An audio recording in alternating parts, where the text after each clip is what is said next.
নমস্কার বন্ধুরা, আগের ভিডিওতে তোমরা দেখেছো স্বরসন্ধি নির্ণয়। আজ তোমাদের সাথে আলোচনা করব ব্যঞ্জন সন্ধি নির্ণয়। ইউটিউবে কিংবা সোশ্যাল মিডিয়াতে সন্ধি সম্পর্কে নানান ভিডিও আছে, অবশ্যই আছে, এবং আমিও সন্ধি সম্পর্কে ভিডিও বানাচ্ছি। কিন্তু আমার ভিডিওটা কেন তোমরা দেখবে, তার জন্যে আমি এমন কিছু সন্ধির আরও গভীরে এমন কিছু দেখানোর চেষ্টা করছি যেটা হয়তো কোনো ভিডিও হয়তো দেখায়নি। আমি পুরোপুরি দাবি করছি না, তবু চেষ্টা করব ব্যঞ্জন সন্ধিকে আরও সহজ করে, আরও ডিটেলসে, আরও গভীরভাবে আলোচনা করার, যাতে তোমরা সহজেই মনে রাখতে পারো, বুঝতে পারো এবং ভাগগুলোকে চিহ্নিত করতে পারো। দেখো, ব্যঞ্জন সন্ধি কাকে বলবো? ব্যঞ্জন সন্ধি ও কী বলছে না, ব্যঞ্জনে ব্যঞ্জনে বা ব্যঞ্জনের স্বরে কি ধ্বনির আর কি যে মিলন, তাকেই আমরা ব্যঞ্জন সন্ধি বলবো। তাহলে কি হয়, ব্যঞ্জন ধ্বনি কিংবা স্বরধ্বনি কিংবা ব্যঞ্জন ধ্বনি বা ব্যঞ্জন ধ্বনি, এই দুই ধ্বনির মিলনের ফলে যে সন্ধি তৈরি হচ্ছে তাকে আমরা ব্যঞ্জন সন্ধি বলব। ব্যঞ্জন সন্ধিকে তিনটি শ্রেণীতে ভাগ করা যায়। অনেকে হয়তো জানো, কিন্তু যারা জানো কিংবা জানো না, সবার উদ্দেশ্যেই বলা, একটু দেখে নিই। ব্যঞ্জন সন্ধিকে আমরা তিনটি শ্রেণীতে ভাগ করতে পারি: স্বরে ব্যঞ্জনে সন্ধি, ব্যঞ্জনে স্বরে সন্ধি, আর ব্যঞ্জনে ব্যঞ্জনে সন্ধি। তোমরা হয়তো পড়াশোনা করে থাকবে যে শুধুমাত্র সূত্র নির্ণয়, কিন্তু সূত্রের মধ্যেও যে আরও ভাগ আছে, সেই ভাগগুলোই আমি আজকে আলোচনা করার চেষ্টা করব। দেখো বন্ধুরা, এবার আমরা যে প্রথম যেটা আলোচনা করবো সেটা স্বরে ব্যঞ্জনের সন্ধি। জিনিসটা কি? তাহলে জিনিসটা বোঝার জন্য তোমাদেরকে প্রথমে জানতে হবে কি, এখানে বলছে যে স্বরবর্ণের সঙ্গে ব্যঞ্জন বর্ণের যে সন্ধি। ঠিক আছে, দেখো তোমাদের সূত্রটা বলে দিই। 1 নম্বর সূত্র, প্রথম সূত্রটা দেখো কি বলছে। বলছে পূর্বপদের শেষে স্বরবর্ণ থাকলে, কি থাকলে? স্বরবর্ণ থাকলে, এবং পরপদের শেষে ছ থাকলে, ছ, তাহলে কি হচ্ছে, স্বরবর্ণের পরে চয়ের আগম হয়, চয়ের আগম হয়। জিনিসটা কীরকম, একটা উদাহরণ দিলে জিনিসটা তোমরা ভালো করে বুঝতে পারবে। যেমন ধরো, একটা উদাহরণ দিই,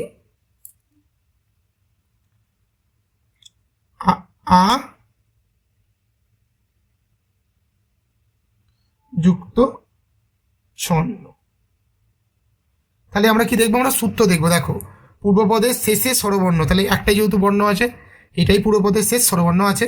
দেখো, পরপদের প্রথমে ছ, পরপদের প্রথমে ছ, তাহলে কি হচ্ছে, স্বরবর্ণের পরে চয়ের আগম হয়। ভালো করে দেখবে, চয়ের নিচে হসন্ত আছে, হ্যাঁ, চয়ের আগম হয়, এইটা নয়, ঠিক আছে, চয়ের নিচে হসন্ত আছে। তাহলে কি হবে? দেখো, আ চয়ে ছয়ে দন্তের নয় দন্তের। আচ্ছা, খুব সহজ। আর একটা তাহলে তোমাদেরকে এক্সাম্পল দিচ্ছি। যেমন দেখো, পরিচ্ছন্ন, পরি, পরি যুক্ত ছন্ন। তাহলে কি আছে? দেখো, পরি, ও অ রয়ে হস্যই, তাহলে কি, রয়ের পরে হস্যই, তাহলে একটা স্বরবর্ণ আছে, তারপরে আছে ছ, তাহলে কি হচ্ছে, একটা চয়ের আগম হচ্ছে। তাহলে কি হবে? পরিচ্ছন্ন, পরিচয় ছ দন্তের নয় দন্তের, পরিচ্ছন্ন। খুবই সহজ। এই যে দেখো, ভালো করে দেখবে, চয়ের আগম হচ্ছে। সেই জন্যে বাংলা ব্যাকরণে ধ্বনি পরিবর্তনের ক্ষেত্রে এই সন্ধিকে বলা হয়, দেখো, ধ ধয়ব দন্তের নয় জফলা আকা ধন্না গম। মানে কি? মানে হচ্ছে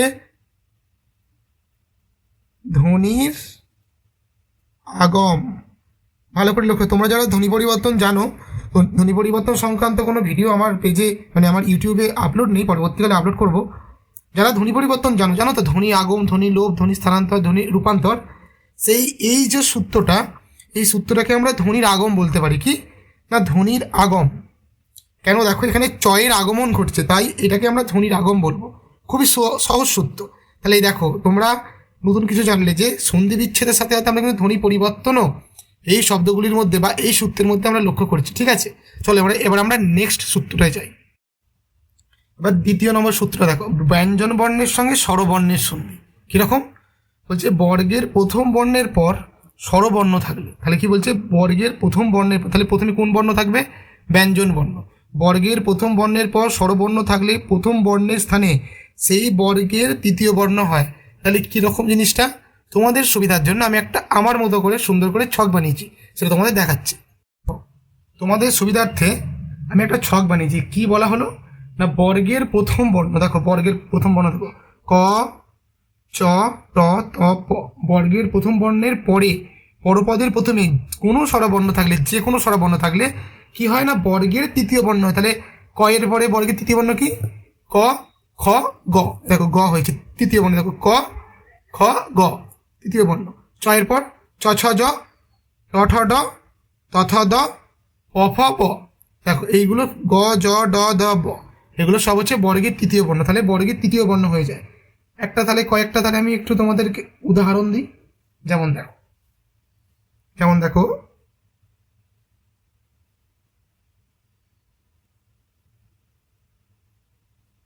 সৎ। সৎ খন্দের মানে কিন্তু ত ধরবো আমরা, কারণ আমরা উচ্চারণটাকে লক্ষ্য করছি। হ্যাঁ, তো সৎ। সৎ ইচ্ছা সমান কি হবে, তয়ের তৃতীয় বর্ণ কি আছে, তৃতীয় বর্ণ ত, কারণ এখানে দেখো স্বরবর্ণ আছে। তাহলে সদ ইচ্ছা, সদ ইচ্ছা মানে সদিচ্ছা। ঠিক আছে, আর একটা বলছি দেখো জগৎ ইস। জ গ খন্দিত জগৎ যুক্ত ইস সমান কি হবে, জগদীশ। একদমই তাই, জগদীশ। এইভাবেই খুব সহজেই আমরা এই সূত্রগুলোকে ফলো করতে পারি। ঠিক আছে, দেখো তেমনভাবে কয়ের ক্ষেত্রে যদি কোনো ক আসে, সেই কয়ের ক্ষেত্রে যেমন ধরো দিক, দিক যুক্ত অন্ত সমান দিগন্ত। দেখো তোমাদেরকে লিখেই দিচ্ছি, দেখো দিক যুক্ত অন্ত সমান দিগন্ত। ঠিক আছে, হলো। এবার তোমরা বলতে পারো এখানে হর্ষই এর হর্ষই আছে, এখানে দীর্ঘই এর দীর্ঘই আছে, এখানে ওটা কোথায় গেল? এই ওটা এই কয়ে দেখো হসন্ত আছে দেখো, ওই জন্য গয়ে গ, গ যুক্ত অ সমান গ, দিগন্ত হয়েছে। খুবই সহজ। চলো এবার আমরা নেক্সট সূত্রে যাই। এখানে আরো একটা জিনিস বলে দিই, দেখো ভালো করে লক্ষ্য করো। ক হয়ে যাচ্ছে গ, চ হয়ে যাচ্ছে জ, ট হয়ে যাচ্ছে ড, ত হয়ে যাচ্ছে দ, প হয়ে যাচ্ছে ব। এই সমস্ত কিছু কিসের ইঙ্গিত দিচ্ছে জানো? এখানেও কিন্তু ধ্বনি পরিবর্তনের ইঙ্গিত দিচ্ছে। এখানে কি হচ্ছে জানো? এখানে হচ্ছে তোমার, দেখো আমি একটা অন্য কালি ইউজ করি, এখানে হচ্ছে তোমার ঘোষী ভবন। যারা ধ্বনি পরিবর্তন জানো তারা নিশ্চয়ই জানো যে ঘোষী ভবন জিনিসটা কি। তবুও আমি একটু তোমাদের সুবিধার জন্যই বলে দিচ্ছি। দেখো এই বইটা একটু লক্ষ্য করো, দেখো এই দেখো ক খ, ক খ চ, ক চ ট থ প, খ জ ঠ থ ফ, এরা সবাই অঘোষ। আর গ জ ড দ ব এগুলো হচ্ছে ঘোষ ধ্বনি। তাহলে কি হচ্ছে, অঘোষ ধ্বনি ঘোষ ধ্বনিতে পরিবর্তন হয়ে যাচ্ছে। দেখো ক হয়ে যাচ্ছে গ, চ হয়ে যাচ্ছে জ, ট হয়ে যাচ্ছে ড, ত হয়ে যাচ্ছে দ, প হয়ে যাচ্ছে ব। তাহলে এই জন্য আমরা এখানে ঘোষী ভবন বলবো। তাহলে ঘোষী ভবনের সংজ্ঞা যদি আমরা বলি যে অঘোষ ধ্বনি যখন নিকটস্থ ঘোষ ধ্বনির প্রভাবে সঘোষ হয়ে যায় তখন তাকে আমরা ঘোষী ভবন বলবো। ঠিক আছে, এই হচ্ছে সঘোষ ধ্বনির সংজ্ঞা।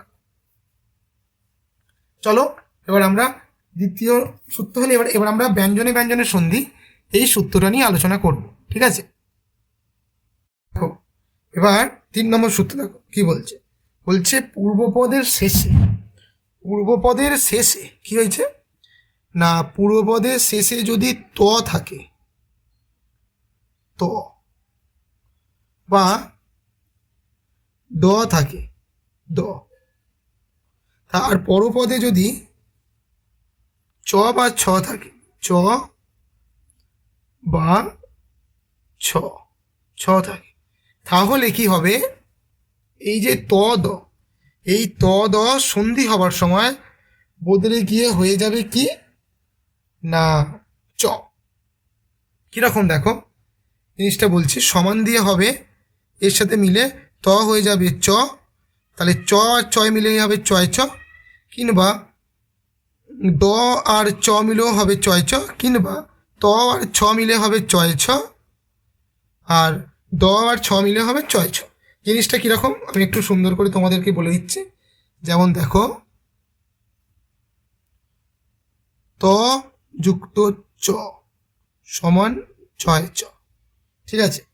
আর দ যুক্ত চ সমান ছয় ছ, তেমনি ত যুক্ত ছ সমান ছয় ছ, তেমনি দ দ যুক্ত ছ সমান ছয় ছ। বুঝতে পেরেছ? খুবই সহজ। কয়েকটা উদাহরণ দিলে তোমরা হয়তো ব্যাপারটা বুঝতে পারবে। দেখো উদাহরণ দিচ্ছি, প্রথমে এরটা দিই, ঠিক আছে। যেমন দেখো সৎ, দন্তেশ্ব খন্দিত সৎ যুক্ত চিন্তা সমান, তাহলে কি হবে? এটা তাহলে চ হয়ে যাবে, তাহলে দন্তেশ্ব ছয় ছয় হস্যই দন্তেন্যতে একা সচিন্তা, ঠিক আছে, সচিন। তেমনি দ যুক্ত চয়ে যদি বলি, দেখো উদ, সৌদ উদ যুক্ত চারণ সমান কি হবে? স্বাভাবিক হস্য ছয় ছয় একা র মূর্ধন্য উচ্চারণ। তেমনভাবেই ত ছতে ছয় ছ, দ ছতে ছয় ছ। তোমরা যদি চাও প্রত্যেকটা ডিটেলসে উদাহরণ আমি একটা ভিডিওতে আলোচনা করে দেবো, ধরে ধরে অনেক উদাহরণ, তাহলে অবশ্যই নিচে কমেন্ট করবে। চলো এবার আমরা নেক্সট সূত্রে চলে যাই। এবার 4 নম্বর সূত্র দেখো, বলছে কি পূর্বপদের শেষে যদি ত থাকে বা দ থাকে, পরপদের শেষে যদি বর্গীয় জ বা ঝ বা হাত তোলার ঝ থাকে, তাহলে ত আর জয়ে মিলে হয়ে যাবে জয় জ, দ আর জয় মিলে হয়ে যাবে জয় জ, মানে বর্গীর জয় বর্গীর জয়। আর তেমনি ত আর ঝ মিলে জয় ঝ, ত আর দ আর ঝ মিলে জয় ঝ। তাহলে বুঝতে পেরেছো তো? খুব ভালো করে দেখো, ত আর বর্গীর জ, ত আর বর্গীর জ মিলে বর্গীর জয় বর্গীর জ, দ আর বর্গীর জ মিলে বর্গীর জয় বর্গীর জয়। দেখো সব থেকে ভালো তোমাদেরকে আবার একটা করে উদাহরণ দিই। যেমন ত বর্গীর জয়ের উদাহরণ দাও, উদাহরণ, হ্যাঁ, সৎ, সৎ জন কি হবে? সজ্জন, সরি সজ্জন। তেমনভাবেই দ আর জ দিয়ে একটা দিচ্ছি, দেখো দ আর জ, তৎ যুক্ত জন্য, জন্য সমান তজ্জন্য, তজ্জন্য। এইভাবেই পরপরভাবে আসবে, দুটো করেই দিচ্ছে উদাহরণ, ঠিক আছে। চলো এবার আমরা নেক্সট সূত্রে যাই। দেখো 5 নম্বর সূত্র দেখো, পূর্বপদের শেষে যদি ত বা দ থাকে, পরপদের প্রথমে যদি ট বা ঠ থাকে, তাহলে ত আর ট মিলে হয়ে যাবে টয় ট, দ আর ট মিলে হয়ে যাবে টয় ট, মানে ত ট টয় ট, দ ট টয় ট, ত ঠ টয় টয় ঠ, দ ঠ টয় ঠ, ঠিক আছে। এই হচ্ছে সূত্র। এইগুলোতে যেমন পূর্ব হসন্ত দেওয়া হয়নি, ঠিক আছে, দীর্ঘ। একটা তাহলে এতেও দিই উদাহরণ। যেমন দেখো এর উদাহরণ খুব একটা বেশি হয় না, দু একটাই থাকে, তবে একটা দিচ্ছি। মহৎ যুক্ত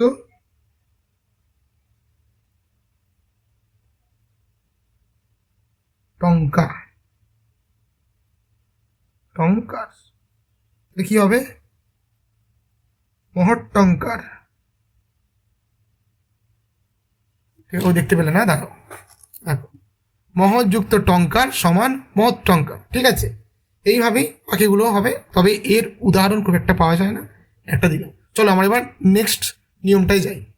দেখো সূত্রগুলো খুবই সহজ, ভালো করে মন দিয়ে করলে কিন্তু মনে থেকে যাবে। দেখো পূর্বপদের শেষে যদি ত বা দ থাকে, পরপদের শেষে যদি ল থাকে, তাহলে ত হোক কিংবা দ, লয়ের ল দেখতে পেলেই পূর্বপদের শেষে ত দ কিংবা পরপদের ল দেখতে পেলেই তা হয়ে যাবে লয় ল। কি হয়ে যাবে? লয় ল। তাহলে জিনিসটা কীরকম? ত যুক্ত ল সমান লয় ল, দ যুক্ত ল সমান লয় ল, ঠিক আছে। জিনিসটা খুবই সহজ। চলো একটা তোমাকে উদাহরণ দিই। যেমন হচ্ছে ধরো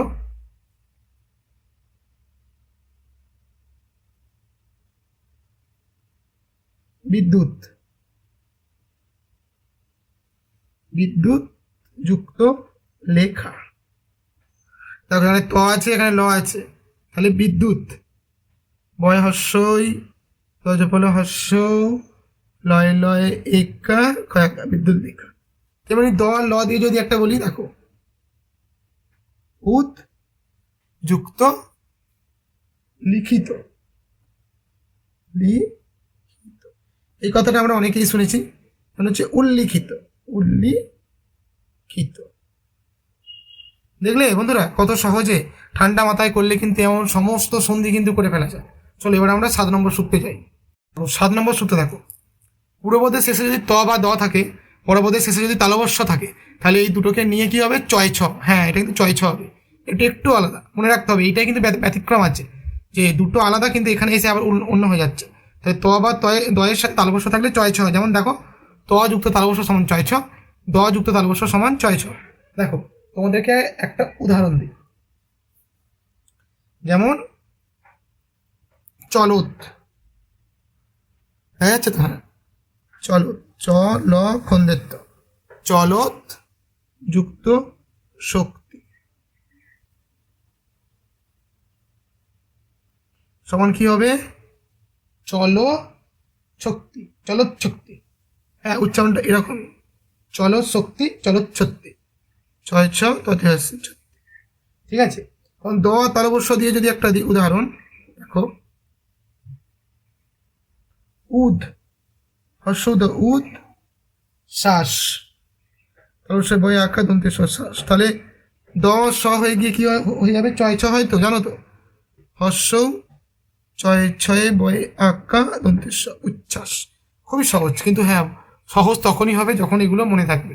ঠিক আছে, চলো এবার আমরা নেক্সট সূত্রে যাই।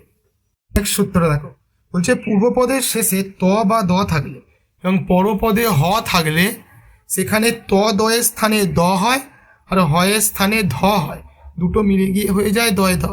ভালো করে শুনবে, হয়ের স্থানে হয়, হয়ের স্থানে হয় ধ, আর ত দর স্থানে হয় দ। দ থাকলে দই হবে, ত থাকলেও দ হবে, এই দুটোকে মিলে গিয়ে হয়ে যায় দয় ধ। ঠিক আছে, এটাই হচ্ছে সূত্রটা। দেখো, যেমন তোমাকে একটা উদাহরণ দিচ্ছি, ত যুক্ত হ সমান দয়ে ধয়। কিরকম দেখো, উদাহরণ দিই, ত যুক্ত হ সমান দয়ে ধয়।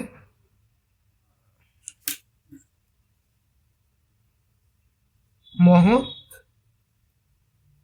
হিম সমান মহদ্ধিম। ঠিক আছে, এই সমস্ত উদাহরণ খুবই সীমিত, বুঝলে, সেই জন্য খুব একটা পাওয়া যায়। তেমন দেখো আর একটা বলছি,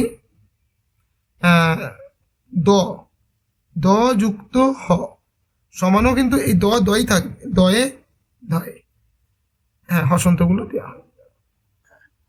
এবার দেখো, তদ, তদ, তদ তদ যুক্ত হিত, কি হবে বলো তো? অনেকেই হয়তো ধরে ফেলেছো, দেখো তদ্ধিত, ত দয়ে ধয়ে হর্ষই তদ্ধিত প্রত্যয়, নাম শুনেছো তো? এইভাবেই হয়। ঠিক আছে, এতক্ষণ আমরা ভালো করে দেখো, 8 7 6 এছাড়া এই যে 3 4 আর 5, এই যে আমরা তিনটে আর তিনটে 6খানা সূত্রকে আমরা দেখলাম। এই সূত্রগুলোকে আমরা একটা বাঁধনে বাঁধব। কীরকম? এই সূত্রগুলির মধ্যে আমরা লক্ষ্য করছি কি জানো? এই সূত্রগুলির মধ্যে আমরা লক্ষ্য করছি ধ্বনি পরিবর্তনের একটি ধারা, যাকে আমরা বলি সমীকরণ। আচ্ছা বলো দেখি, কার কার মনে আছে সমীকরণ কি বা কাকে বলে? তোমাদের সমীকরণের সংজ্ঞাটা দিই, বুঝলে? বলছে কি, পাশাপাশি অবস্থিত বা উচ্চারিত দুটি ভিন্ন ব্যঞ্জনের মধ্যে একটি অন্যটির প্রভাবে অথবা উভয় পরস্পরের প্রভাবে পরিবর্তিত হয়ে একই বা প্রায় একই ব্যঞ্জনে পরিণত হয়, সেই ঘটনাকে সমীকরণ বলে। সমীকরণের আরেক নাম কি জানো? অনেকেই হয়তো জানো, আরেক নাম হচ্ছে সমীভবন। ঠিক আছে, দেখো তোমাদের যে এই 4খানা সূত্র করানো হলো, দেখো এই সূত্রে দেখো, এখানে দেখো ত আছে, এখানে হ আছে, তাহলে দুজন একে অন্যের প্রভাবে কি হয়ে কি বলছে দেখো, উভয় পারস্পরিক প্রভাবে পরিবর্তিত হয়, উভয় পারস্পরিক প্রভাবে পরিবর্তিত হয়ে দ্বৈধ হয়ে গেছে। এখানে কিন্তু দেখো একটার প্রভাবে এখানে একটা রয়ে গেছে আর একটা হয়েছে। ঠিক আছে, তেমনই ক্ষেত্রে আর একটা উদাহরণ দিলে বুঝতে পারবে জিনিসটা। যেমন দেখো এইখানটায় দেখো যে ছিল ত, দেখো ছিল ত হয়ে গেল চ, কার প্রভাবে না চয়ের প্রভাবে, চয়ের প্রভাবে ত চ হয়ে গেছে, ঠিক আছে, সমীভবন হয়েছে। এখানে দেখো তয়ের প্রভাবে বর্গীর জ হয়ে গেছে। এখানে দেখো তয়ের প্রভাবে সরি সরি ভুল বললাম, বর্গীর জর প্রভাবে ত বর্গীর জ হয়ে গেছে, ঠিক আছে। চয়ের প্রভাবে ত চ হয়ে গেছে, তেমনই টয়ের প্রভাবে ত ট হয়ে গেছে। এই যে প্রভাবের ফলে পরিবর্তন কিংবা প্রায় কাছাকাছি কিংবা দুজনেই পরিবর্তন, এইগুলোকে কিন্তু সমীকরণ বা সমীভবন বলে। ধ্বনি পরিবর্তনের ধারার মধ্যে একটি গুরুত্বপূর্ণ অংশ। যখন তোমরা এই উদাহরণগুলোকে মনে রাখবে বা করবে, তার সাথে সাথে কিন্তু তোমাদের ধ্বনি পরিবর্তনের একটি ধারাও হয়ে যাচ্ছে, ঠিক আছে। চলো এবার আমরা নেক্সটে আলোচনা করি। এটি একটি খুবই গুরুত্বপূর্ণ একটি সূত্র যা মনে রাখতে হবে। কি বলে দেখো, দ ধ, দ বা ধয়ের এরপর চ বর্গ ট বর্গ ভিন্ন, মানে কটা বর্গ আছে, ক চ ট ত প, পাঁচটা তো, তার মধ্যে চ আর ট বর্গ বাদ, চ আর ট বর্গ পুরোপুরি বাদ, ঠিক আছে। চ আর ট বর্গ ভিন্ন বর্গের প্রথম আর দ্বিতীয় বর্ণ, তাহলে ক চ ট ত প, দাঁড়াও দেখাচ্ছি, ক চ ট ত প, এই দেখো এই যে ক চ ট ত প, এর মধ্যে কি বলছে, এই দুটো বাদ, এই দুটো বাদ, ঠিক আছে, এই দুটো বাদ, শুধু কি পড়লো ক ত প, ঠিক আছে। ক ত প কি বলছে, প্রথম আর দ্বিতীয় বর্ণ কিংবা দন্তেস্ব থাকলে দ ধর স্থানে ত হবে, তাহলে এই দ ধর স্থানে ত হবে কিরকম দেখো, বর্গের প্রথম আর দ্বিতীয় বর্ণ, দেখো প্রথম বর্ণ ক, দ্বিতীয় বর্ণ খ, ক এর পর চ, চ বাদ, ট বাদ, ত থ, প ফ, আরেকটা কি বলছে দন্তেস্ব, তাহলে এরা যদি থাকে আর এদিকে যদি দ ধ থাকে, তাহলে দ ধটা পাল্টে গিয়ে ত হবে। এই ক খ এরা কিন্তু সব যেমন ছিল তেমন থাকবে। তো এইভাবেই হচ্ছে, দেখো বলছি, যেমন দেখো বিপদ যুক্ত কাল সমান বিপদকাল, কি কাল না বিপদকাল, এই খন্দের তো কিন্তু একটা ত, ঠিক আছে, বিপদকাল। তারপরে দেখো একটা বলছি, খুদ, খুদ, খুদ যুক্ত পিপাসা সমান খুদ পিপাসা, খুবই সহজ। দেখো এই সূত্রগুলোকে সুন্দর করে খাতায় লিখে রাখতে হবে, না লিখে রাখলে তোমরা বুঝতে পারবে না। আজকের মতো এই পর্যন্তই, নেক্সট ব্যঞ্জন ধ্বনি শব্দ শেষ করবো আমরা পরের ক্লাসে, ঠিক আছে। বুঝতে পেরেছ? আজ ভিডিও এই পর্যন্তই।